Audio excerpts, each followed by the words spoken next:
te nee na tamit bu la neexee sa wér lazim bu la neexee nga jiital ko ci guddi gi sa lazimu fajar comme tey ci guddi gi war nga lazim suba ci fajar bi bu la neexee nga jiital ko léegi ci fajar bi boobu ngay am ngant ak ñàkk ngant amul problème loolu ndax lan neneen lazim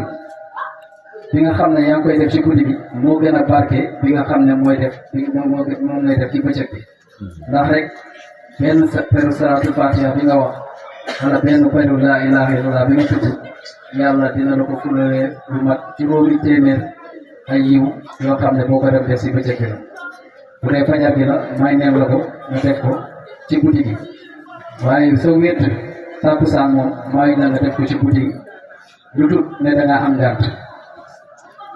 différence bi mooy la bu dee fajar la fajar nga am ngànt nga ñàkk am ngànt ci yëpp may neen la nga def ko ci guddi gi waaye takkusaan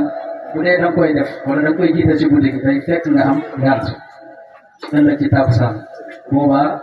da ngay njëkkee sa wetu fajar boo paree nga teg ci sa wetu ngoor sa wetu takkusaan bu la leeree ne la suba ci heure boobu doo am da ngay am ngànt loolu yëpp loo xam ne la ñu Cheikh Ahmed Tidiane may la pour gën ñëw dégg pour gën ñëw yéwénal xëy na liñ bëgg a wax yëpp liñ ko fi wax guddi gi dem na da ñëwoon rek di leen barkeelu ci lii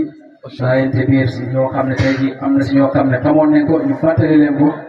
am na si ñoo xam ne tey jii xamuñ ko woon ñu xamee ko loolu moo ne dinañ ci waxtaan ak yéen bu gàtt gàtt amaa ne bu ñu yàlla mayee gën a jot yeneen jotaay dinañ ci gën a yaatal xëy na jotaay bi ñu gën a moom demee nii la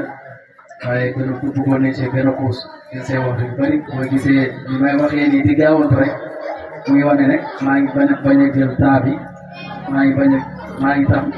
gën a guddi moo tax ma koy gaawal nii xëy na du ñàkk am na yu ma bàyyi mënuñu daje lépp waaye duñ ci mën a barkeelu ñu barkeelu ko duñ ci mën a laayante biir ñu laayante biir macha allah ñu ngi sant yàlla beneen yoon si jotaay bi di ko tegee rek si dénkaane yi nga xam ne yonent bi sallallahu alayhi wa sallam daana ko daan dénkaane ndax nee na bu si njëkk sa moromu jullit bu la nuyoo na ko fay ndax nuyoo sunna la waaye fay farata la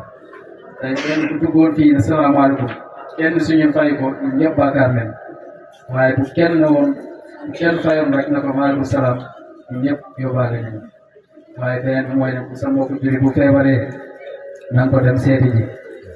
sa mbokku jullit bu amee dëj na nga dem jaale ji ko ñeenteel bi tamit nee na tamit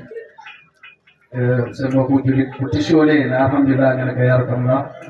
juróomeel bi mooy li ñu fi boole ñun mooy li ñu fi indi ñun ñëpp ndax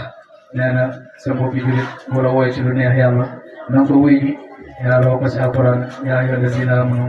istajibu lillahi wa li rasuli iza da'akum limaa yuhyikum wuyu leen wooteeg yàlla bi fekk mu ngi neex yàlla te woote bi woote bu neex yàlla la te jotaay yu mel nii dañoo war di ko bëri ndax lan jotaay yu mel nii fépp foo ko gis malaaka yi yàlla day yónni malaaka mi ñuy wër di xool jotaay yu mel nii suñ ko gisee rek dañuy dawaat ñëwaat si yàlla suñ borom ne ko am na fu ñu romb ñu ngi la koy tudd suñ borom ne leen liñ koy tuddal ndax dañ maa xam ñu ne malaaka yi ne ko déedéet mu ne leen ndax buñ ma xamoon nu ñuy def mu ne dañ lay gën a tudd mu ne luñ bëgg malaaka yi ne ko àjjana leen bëgg suñ borom